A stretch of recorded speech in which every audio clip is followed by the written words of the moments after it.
News at 10. Live from Channels Television.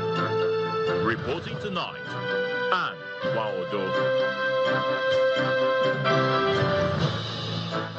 Hello and welcome. Tonight, National Orientation Agency launches National Values Campaign in Gombe schools and public spaces. Resident doctors suspend 2-day warning strike to allow government to address demand. As the curtain falls on emergency rule in Rivers State, a look at the last 6 months. And U.S. Secretary of State Mark Rubio arrives in Israel as IDF steps up operations demolishing more buildings in Gaza.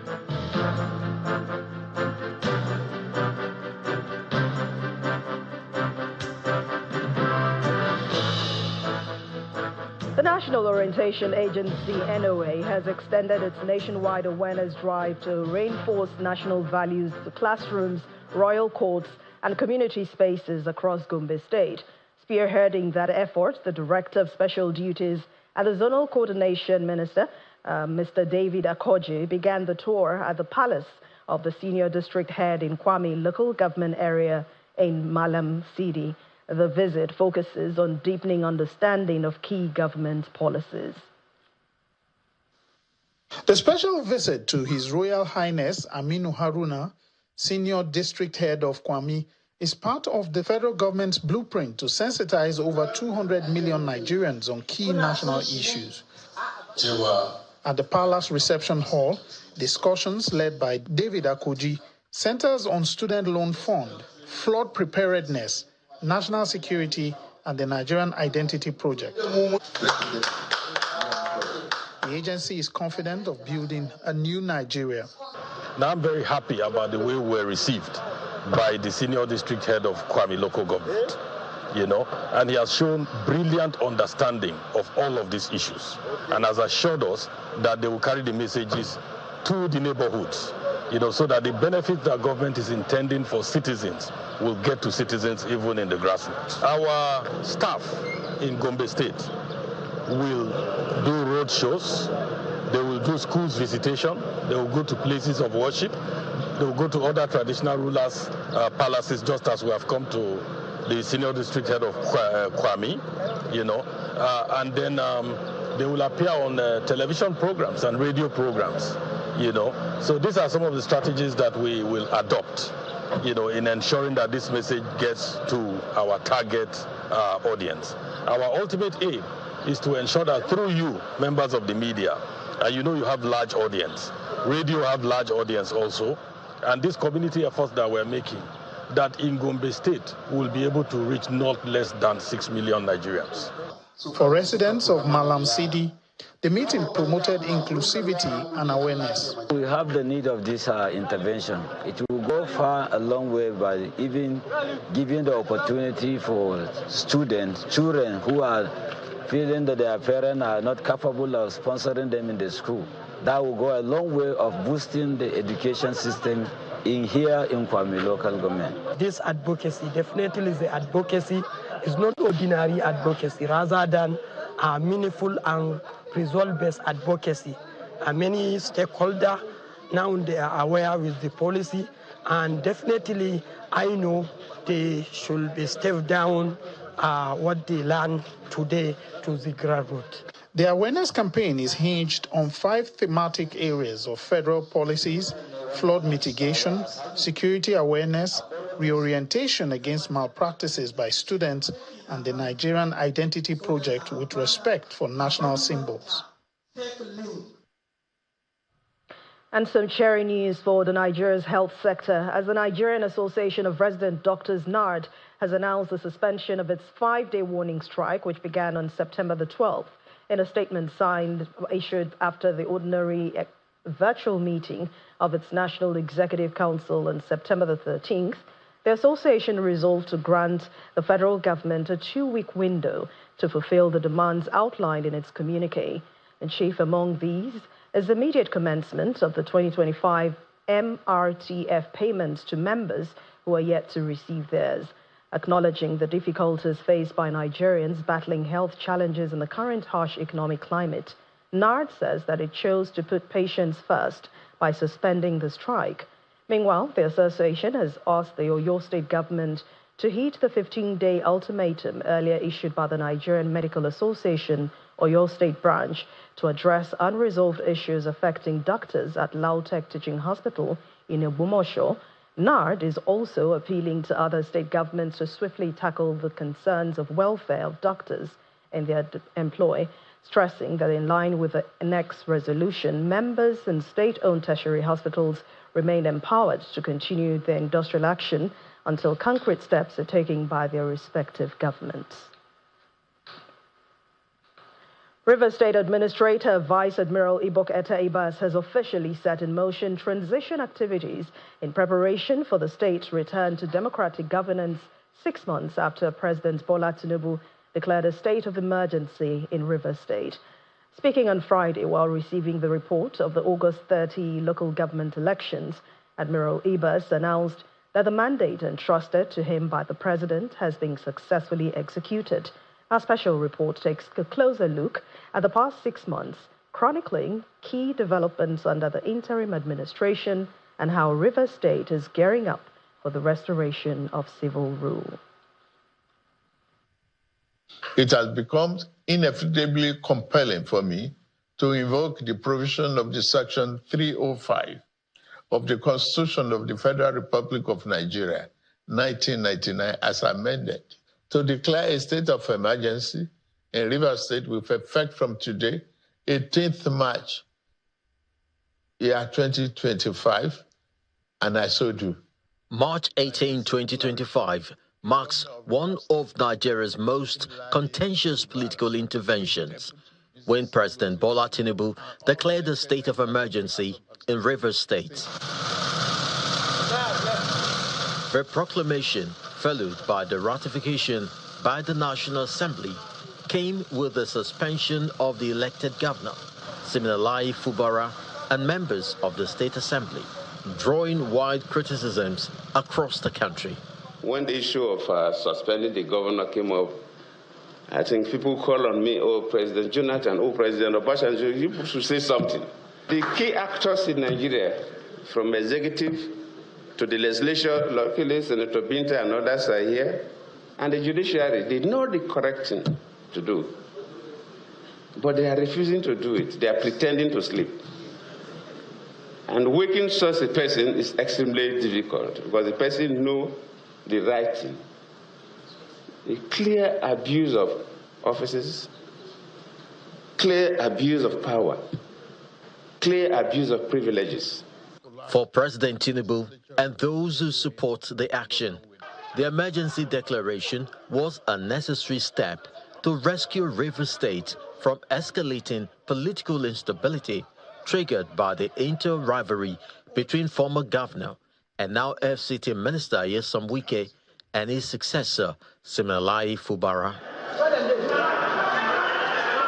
Months leading to the emergency rule, the feud spiraled into a standoff between the executive and the legislature, marked by the impeachment plot, the demolition of the State Assembly complex after a fire outbreak, and the split in the House with one faction led by Martin Amaewule, aligning with Mr. Wike, and another loyal to Mr. Fubara under Edison Ehie, and later Victor Okojambo's leadership.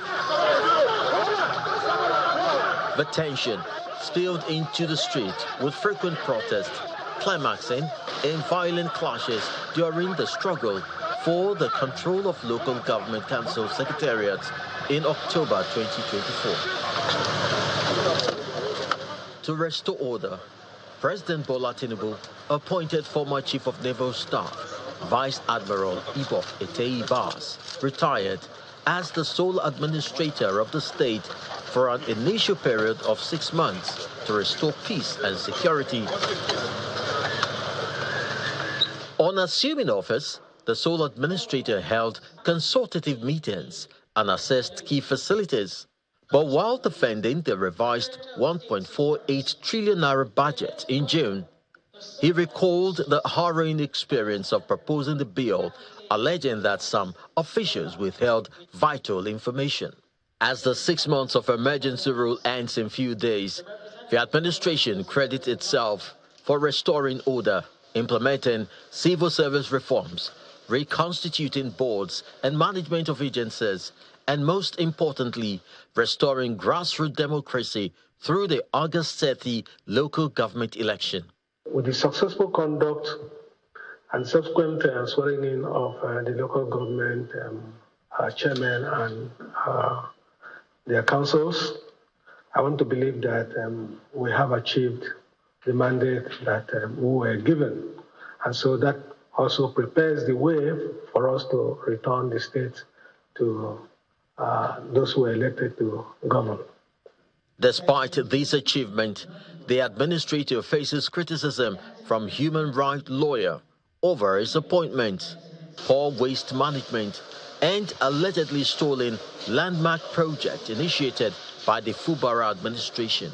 Sir, for the period you've been in office, please do well to give the people of Rivers State accounts on how you spent our money. Because your being in office stagnated the Ring Road project, Trans-Calabari project, and many of the projects. In fact, Rivers State was in a state of comatose since you came into office. With the transition process underway and the administrator declaring his mandate fulfilled, Rivers State now appears on the path to full democratic restoration, as the public hopes the prevailing peace will be sustained. And staying with Rivers State, youths under the banner of the Rivers Peace Initiatives and the National Youth Council of Nigeria have taken to the streets of Port Harcourt, the state capital, in a march calling for peace and unity ahead of the anticipated return to democratic rule in Rivers State. According to the leaders of the groups, the rally was organized to show the lessons from the period of emergency administration have embraced and to affirm that the people of Rivers are prepared to stand behind democratic governance. We have gone past our worst days.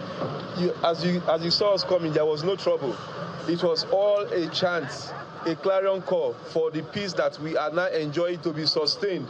So I believe it's going to give the administrator some sort of satisfaction that his works in the last 6 months is already yielding fruits, because now there is peace, and we are simply asking that this peace should be sustained.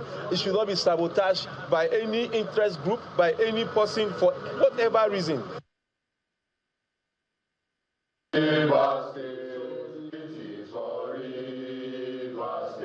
Meanwhile, elsewhere in the city, youths are voicing concerns over the handling of the oil pipeline surveillance contract in the Niger Delta, while commending President Bola Tinubu and the National Security Advisor for sustaining peace in the region. The groups are urging the federal government to reconsider its approach and adopt a more inclusive state-by-state framework for safeguarding the nation's vital pipelines. In Rivers State, our people are increasingly made to feel like a conquered territory. Our surveillance contracts for our pipelines and natural resources have been handed over to contractors who largely are indigenes of Delta states. These contractors has in turn mobilized their own armed groups to secure the rivers, communities, and creeks, thereby generating deep tension and suspicion and resentment amongst our people. The Socio-Economic Rights and Accountability Project, SERAP, is asking the Independent National Electoral Commission, INEC, to name politicians and political parties flouting constitutional, statutory, and international provisions that prohibit premature electioneering, and to ensure timely prosecution of both participants and their sponsors.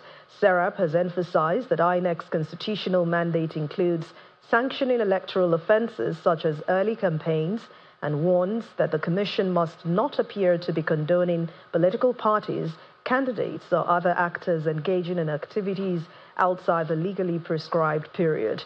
The group has also expressed concern that political campaigns resumed almost immediately after the 2023 general elections, in violation with the Electoral Act, which stipulates that campaigns may only begin 150 days before the 2027 general elections.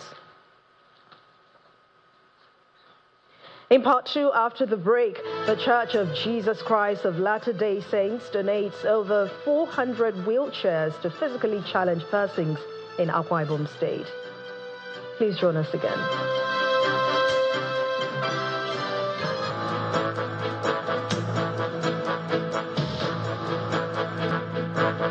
Welcome back. If you've just joined us, you're watching the news at 10 on Channels Television, broadcasting live from Lagos. A reminder of our top stories. National Orientation Agency launches National Values Campaign in Gombe schools and public spaces. Resident doctors suspend ongoing warning strike to allow government to address demands. And U.S. Secretary of State Mark Rubio arrives in Israel as IDF steps up operations, demolishing more buildings in Gaza.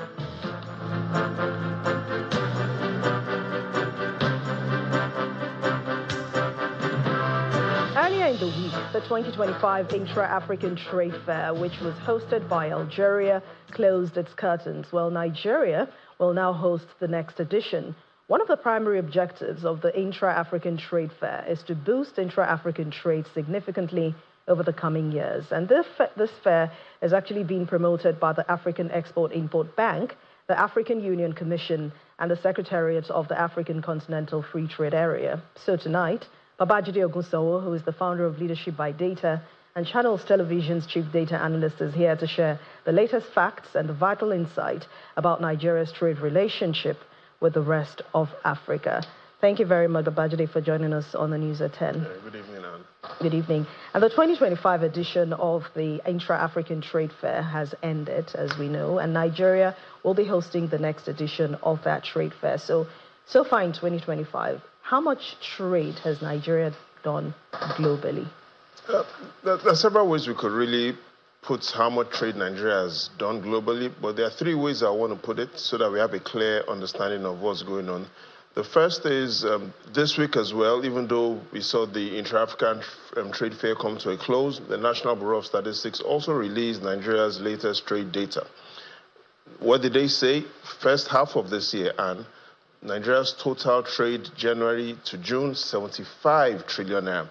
But you might think that sounds like a big number, 75 trillion naira. 75 trillion naira is the equivalent of only $48 billion. That's what Nigeria has total trade volumes between January to June, the equivalent of $48 billion. But Anne, the United States trades $48 billion in just 3 days. So what Nigeria has done in 6 months has taken the United States only 3 months to do. Now, yes, these nations are different, developed versus developing. But the point I'm making, Anne, is not that we should compare Nigeria to the United States. It is that we need to start asking ourselves the questions. What is Nigeria's trade volume target? What are our goals? What do we want to achieve? And what exactly and how are we driving our comparative advantage? Because we have to know what exactly are we trying to achieve with our trade. Point one. Now, Anne, here's my second point, and I want you to listen carefully. Perhaps it's the most important of the 3 points. Point two is, yes, Africa, 30 million square kilometer land area, 54 countries, but there's one product that Africans trade among themselves better than any other country, better than any other continent. What product am I talking about? Blames. In Africa, we know how to trade blames amongst ourselves very well. Followers trade blames and blame the leaders. Leaders blame the previous leaders who blame the previous leaders who then end up to see that the first person to blame. So we need to move away from being experts in trading blames amongst ourselves to trading in goods and services, trading in ideas. However, Africa currently ranks #1 when it comes to trading of blames between leaders, between countries, which has to stop. Now, here's the third point. The third point is, let's take a look at not just our trade data for the first half of this year. Let's look at what has happened in our trade data, the first half of 2023 first half of 2024 and first half of 2025. The fact shows that our export intensity, which more or less marks is a sign of how exports are performing, first half of 2023, 54%, first half of 2024, 61%, first half of 2025, 59%. So if we're to look at trade performance based on export intensity, yes, we're exporting a bit better, not significantly better, but we're exporting a bit better than we're importing compared to 2020. So that's some good news looking at our export intensity performance. But what are the highlights of the just concluded intra-African trade deal? And when we look at the outlook for trade among Africans, what will it be like? And even though we've talked about the good news, that's where the bad news is that as Africans, as Nigerians, if you look at how much we are trading between amongst ourselves, we start asking ourselves, should this trade fair have happened in Algeria, or maybe we should have gone to the United Kingdom or United States to have an intra-African trade? What am I talking about? Let's take a look at Nigeria's trade relationship with other African countries in the chart of the week. What we've seen is we are about in the same place. First half of 2023, yes, our total trade volumes, 24 trillion naira. How much of that was trade within African countries? Only 7%. Look at the first half of this year. Yes, total trade, 74 trillion naira. What's our trade with African countries? Only 9%. The point is, trade, Nigeria's trade with other African countries is less than 10% of its total trade.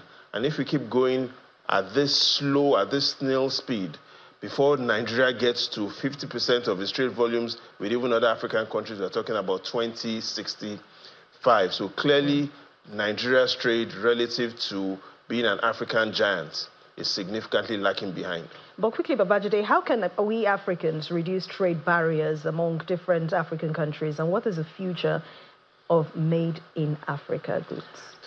For me, the first thing is, when we talk about made in Africa, for me, it's seven words, and that is, what does Africa bring to the table? Every country must be able to answer that question. What does your country bring to the table? And I like the way Governor Duyediri put it yesterday, and that's, if we take a look at his statement on one of the ways to grow trade, his position is intra-African trade will not grow from the top down, but from the ground up. Let Nigeria's local governments trade among themselves. Let our states do business with each other, and the flow of commerce across Africa will multiply. And so, yes, countries doing trade with each other is good, but let's start from the ground up. Let our local governments, also on the so-called local governments, let's start trading amongst ourselves, even before we go to the global stage. That is one good way to go, from the ground up. Anne? Thank you very much. Babajide Obuso, founder of Leadership by Data, and of course Channels Television's Chief Data Analyst. Thanks for your time. And let's not forget, let's stop trading blames as Africans. We will. All right. And now to the Church of Jesus Christ of Latter-day Saints, which has donated 444 wheelchairs and other mobility aids to persons with physical disabilities in Akwa Ibom State. And this is part of its wheelchair project. Presenting the items to Governor Mo-Eno, who was represented by the Commissioner for Humanitarian Affairs in Uyo, the president of the Church's Africa West area, Elder Alfred Kiyongo, says the initiative is aimed at improving the quality of life for beneficiaries across the state.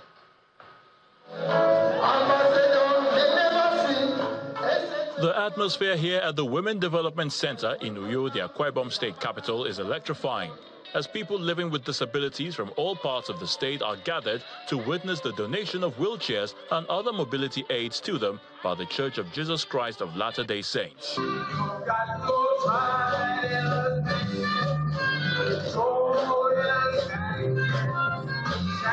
The Disability Band, a group of people who have refused to be limited by their physical limitations, give a rendition which adds color to the event.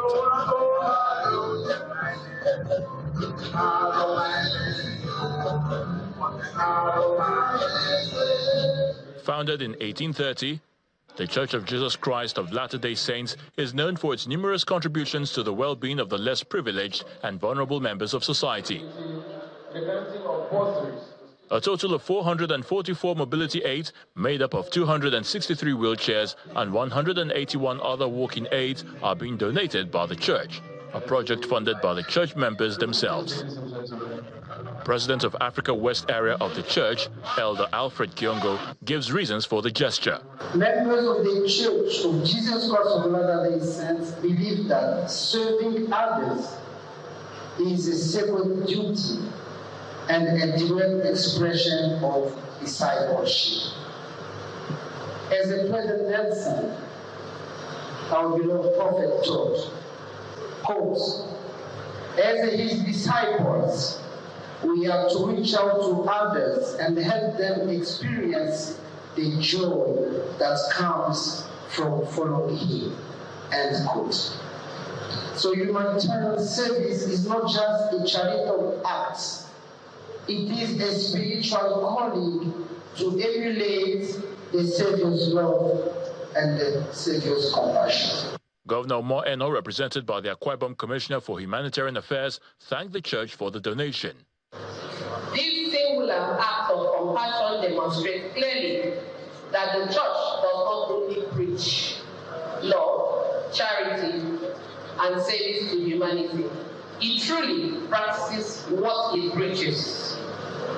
Because of this gesture, a vulnerable person will regain his or her dignity. Special advisor to the governor on people living with disabilities is full of appreciation for the donation.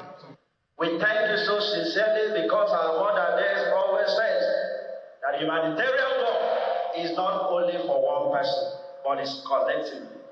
We want to thank you so sincerely for giving us leg where we had not. Because as the former Commissioner of Women has rightly said, that when you give us mobility, you are giving us inclusion.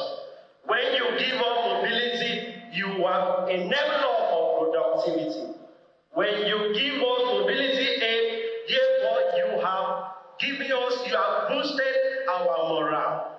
And we want to sincerely thank the Church of Jesus Christ of Latter-day Saints for doing this for persons with disability. The high point of the event was the presentation of the wheelchairs and walking aids by Elder Alfred Kiongo to the Akwa Ibom State government.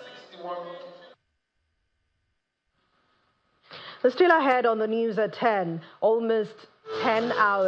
After almost 10 hours of cooking 200 bags of rice, Nigerian chef and former Guinness World Record holder Hilda Bassi is set to find out if she set another record. Please join us again.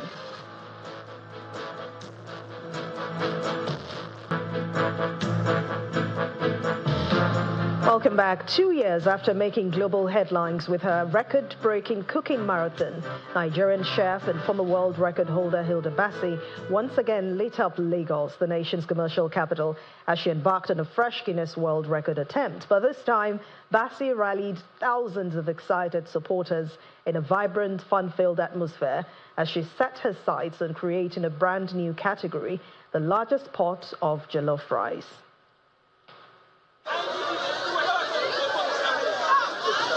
With a pot stretching 6 meters wide and over 1 meter tall, chef and former world record holder Hilda Bassi cooks an astonishing 200 bags of rice in her bid to create a brand new Guinness World Record category, the largest pot of jollof rice ever prepared. Are you ready now? Are you ready now? With flair, she turns the world-renowned delicacy into what she calls a smoky, spicy asun rice combo. When you say do great things from a small place and you're seen on the world map, that's what Hilda does. And to go relentlessly at a dream, I think would inspire every, food creator, blogger, or whatever you do, that if you put your mind towards something, you can achieve it. Coming from someone who has achieved so much and has the courage to do it again, it actually takes a whole lot of courage to be able to pull this off. And I'm just grateful to God for giving her the courage that she needs to pull this off today. And I'm just rooting for Hilda. She has done it before, and I know that she can do it again. 8 months of rigorous planning lead to nearly 10 hours of non-stop cooking, fueled by rowdy chairs and the unwavering support of thousands who came to witness history in the making. This isn't about how I can stand. It's actually, it's a lot more than that, right? So figuring all of that out, getting the right team of people together, to make it happen, took a while. The event itself took about 8 months to plan because we've been having this conversation since December. We had our first official meeting in January, and this is September, and we're just having this event, right? So just the entire process. So doing the math to figure out how much food I was going to cook, I'm not going to lie, like, I might be smart, but it took like a week, so just trying to, go over it and make sure that I was sure. I think at some point I had even made an error and I had to go back and start afresh, so, I mean, there's so many challenges. I feel like the more, we'll go into detail, but so much has even happened just today, and I can only say, like, it can only be God that would have gotten us to this point.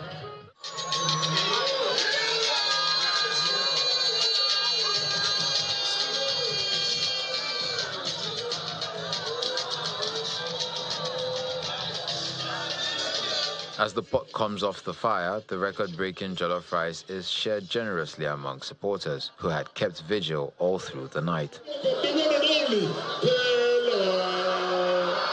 Once again, Hilda Bassi proves that determination and creativity can turn a culinary dream into a powerful symbol of resilience.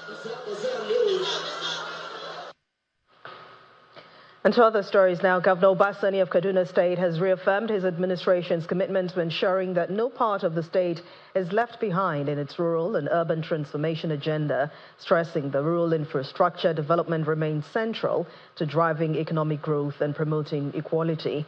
The governor gave this assurance while flagging off the reconstruction of Koi-Jaba Road, which is a key route linking southern Kaduna to the Federal Capital Territory. He highlighted the project's importance in boosting income opportunities, connecting communities, and strengthening security across the region. The Jaba-Koi Road in Jaba local government area of Kaduna State is a major gateway from southern Kaduna to the nation's Federal Capital Territory. But despite its importance, the road was neglected by past administrations for several years. The presence of bulldozers for the reconstruction of the road by the Governor Obasani administration is a cheering moment for residents of southern Kaduna who rolled out their drums to welcome the governor as he arrived to flag off the project. We only have governors in Java to come for campaign, but you are here to do the groundbreaking ceremony in person. This alone made you to stand out as the governor for the people, the governor for all the governor for rural transformation, underserved persons in our community. Your Excellency, we are grateful for all the development you have brought to Java. And let me use this time and also appreciate you for the Federal Medical Center Kafan Transfer. The people of Southern Kaduna are happy. Building a new Kaduna state that is anchored on unity, fairness, and inclusivity is the vision of Governor Obasani as he expresses optimism that the reconstruction of the Jaba-Koi Road will enhance economic prosperity of the people by linking many communities in southern Kaduna. We are building a new Kaduna state, a Kaduna of unity, not division, of progress, not neglect, of fairness, not favoritism. Ours is a politics of development, not bitterness. My administration is deliberately investing in roads because we know that good roads are the foundation of robust economic life. Done with his speech, the governor flags off the project to the admiration of the people, who also commend him for his inclusive governance. We are very impressed and we are very happy that the governor even can reach into our local places. And then we are very happy that eventually our problem will really solve. For the first time in over 15 years, we're having a sitting governor coming to commission a massive project in this community. We want to say thank you to His Excellency and welcome all of you to Koi. We have the Bitaro Bridge that has been lingering, and then we equally have the General Hospital that needs massive renovation. And we trust His Excellency to do this project for us. As the people of Jaba local government area jubilate over the commencement of the neglected Jaba-Koi Road, the state government is promising to make more investments in rural transformation in order to link communities, open economic corridors, create more jobs, and promote prosperity for the people. Kano State is grappling with a surge in phone snatching incidents, a growing menace that has now become a very serious concern for residents. In response to this, the state government has unveiled proactive measures to stem the tide of the crime and reassure citizens of its commitment to strengthening public safety. Our correspondent Nanchin Vincent reports. The streets of Kano, once alive with the rhythm of everyday hustle, now carry an undercurrent of fear.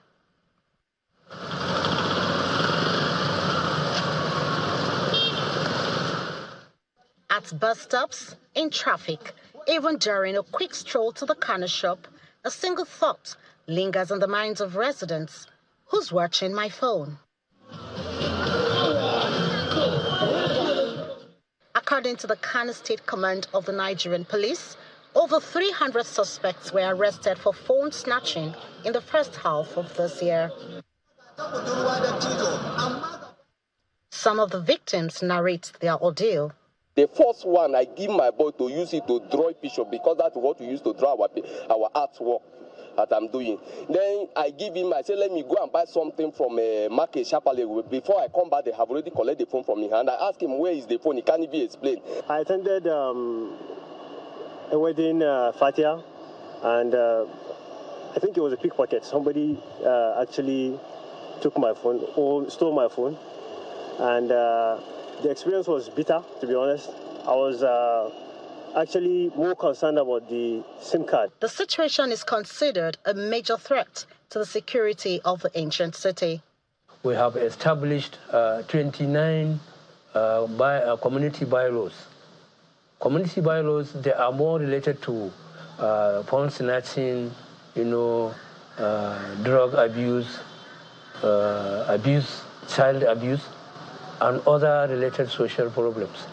To address the situation, the state government set up the Kano State Anti-Illicit Drugs and Phone Snatching Committee, which has led to deployment of 1,050 paramilitary personnel to combat phone snatching, and 52 hotspots have been identified across the state.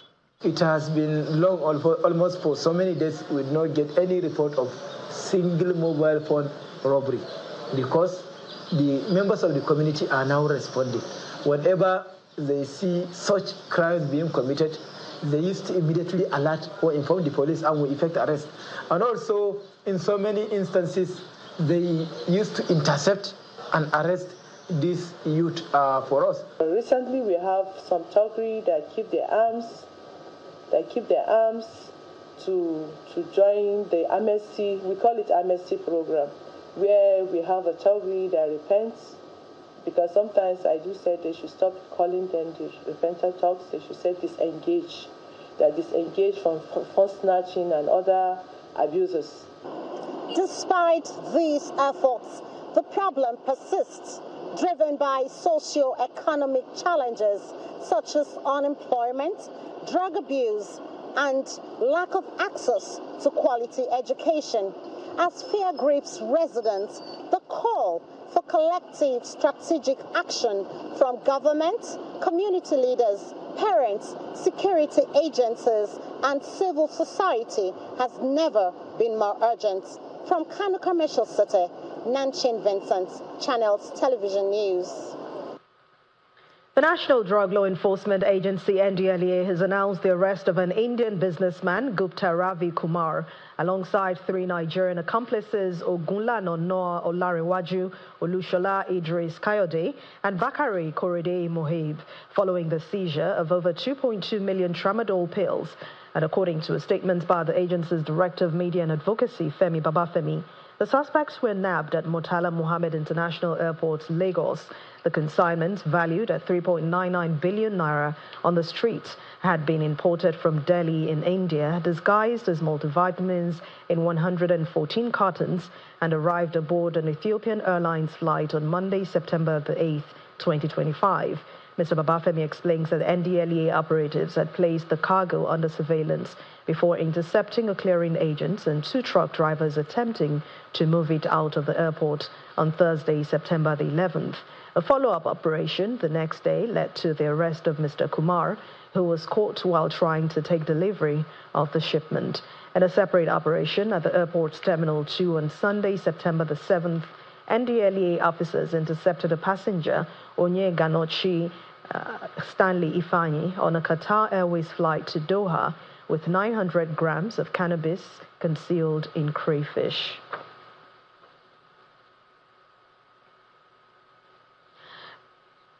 And now to the arts. Generations of the Future Masters is an annual exhibition of the My Dream Gallery in Lagos. We'll look at the pieces displayed in this year's show on Art Review tonight.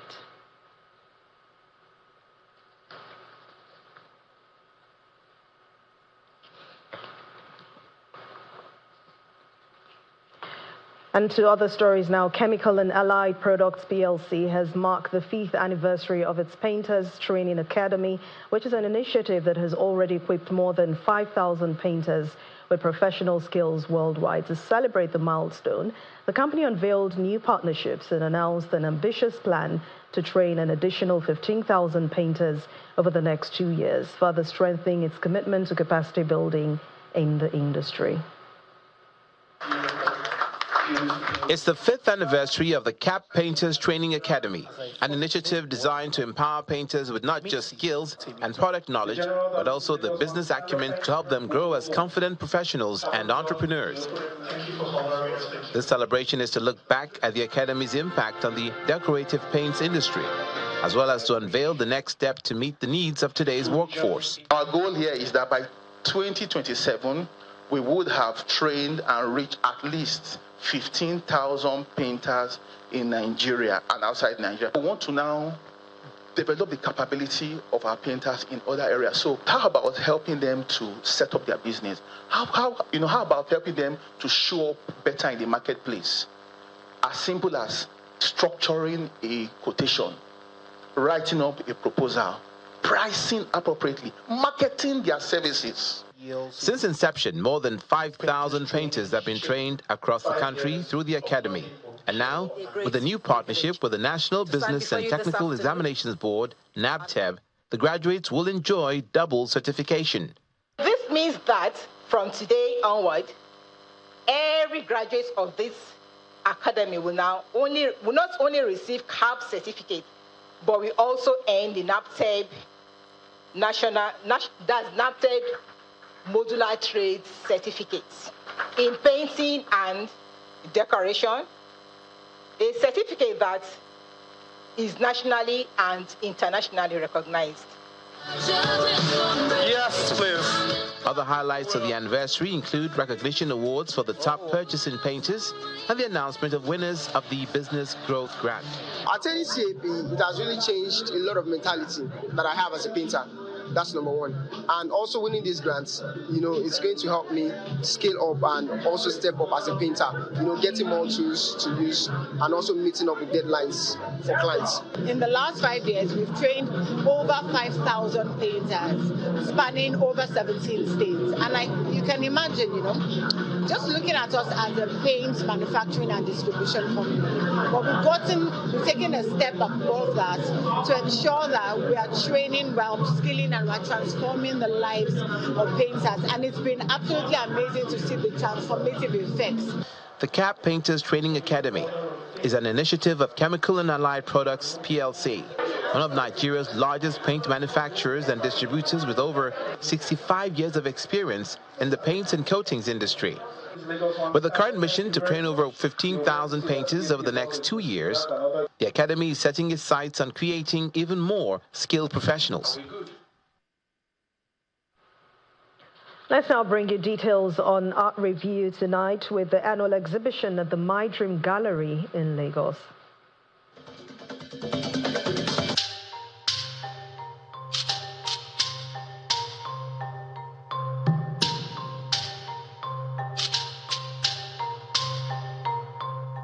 It's another year to build and display the works of art created by budding artists this annual group show titled Generations, the Future Masters exhibition at the My Dream Gallery in Lagos. Generation 7 is we telling the world that the art world has actually evolved, and then we are now a generation, another generation is emerging, different from the traditional way we do art and from the way our masters and grandmasters do it. So my work is, I call it a contemporary visual art that tells stories about the environment I find myself, how it affects me, the people around me, and the likes. So that's, I can see my work actually fitting to this generation. Their mastery of foundational art principles like draughtsmanship and craftsmanship shines through in the images. I love to talk about female, and I love to talk about what happened in my space, what my experiences in the past. So since this exhibition is about community, it's about environment, it's about our day-to-day activities, so I decided to bring out my own personal stories, and then so that's why I have so many female figures in the exhibition.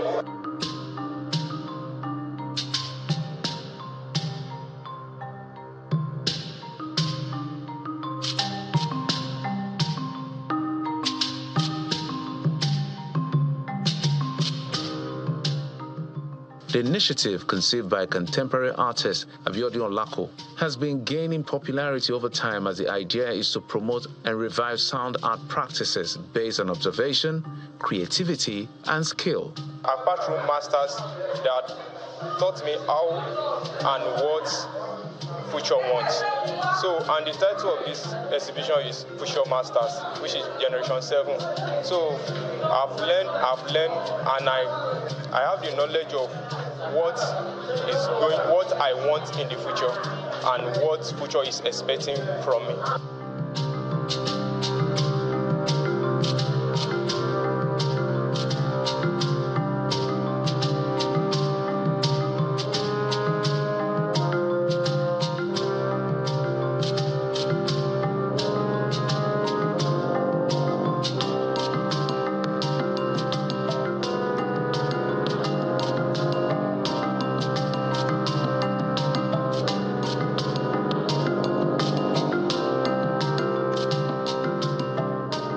Over the years, my Dream Gallery has consistently showcased new artists and their latest works of art in this exhibition.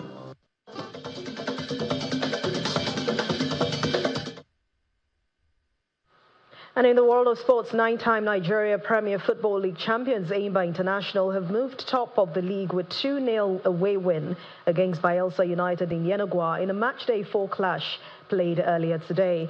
The People's Elephants are on 8 points from 4 league games and are closely trailed by the Pride of Rivers United, who edged Shooting Stars by a lone goal. Both teams are now on 8 points, but Enyimba enjoy a superior goals difference.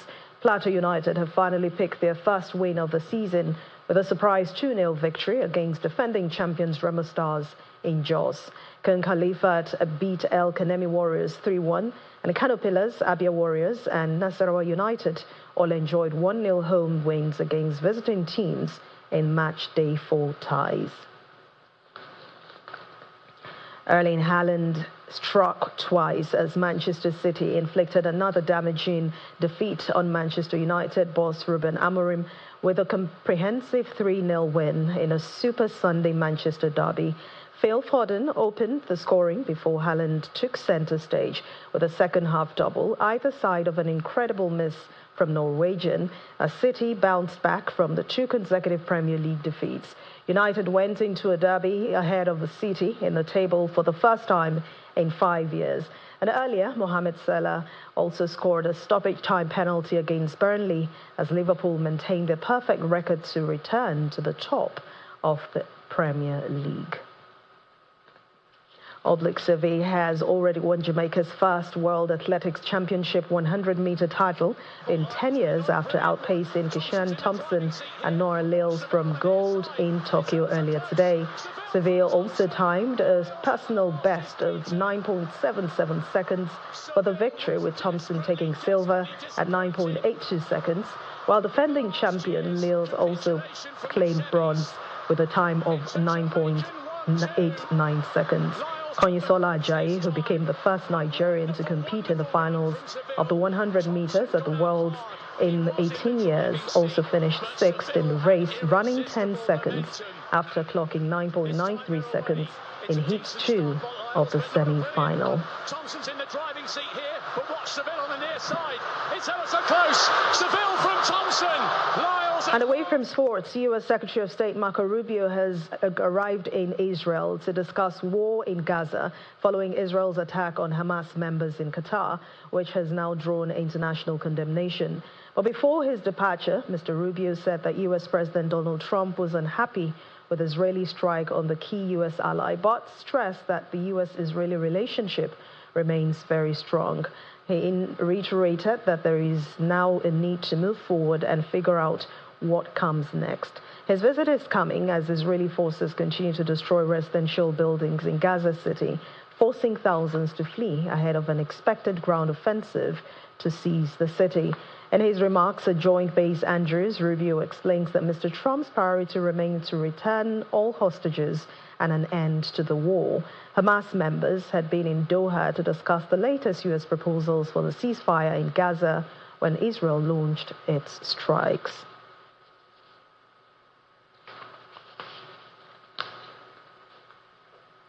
And the main news again.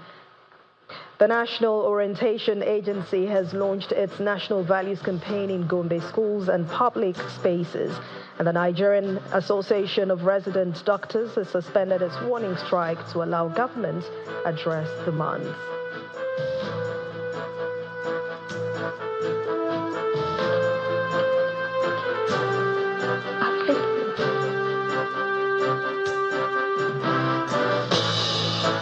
And the Association of Resident Doctors has suspended its warning strike to allow government address demand.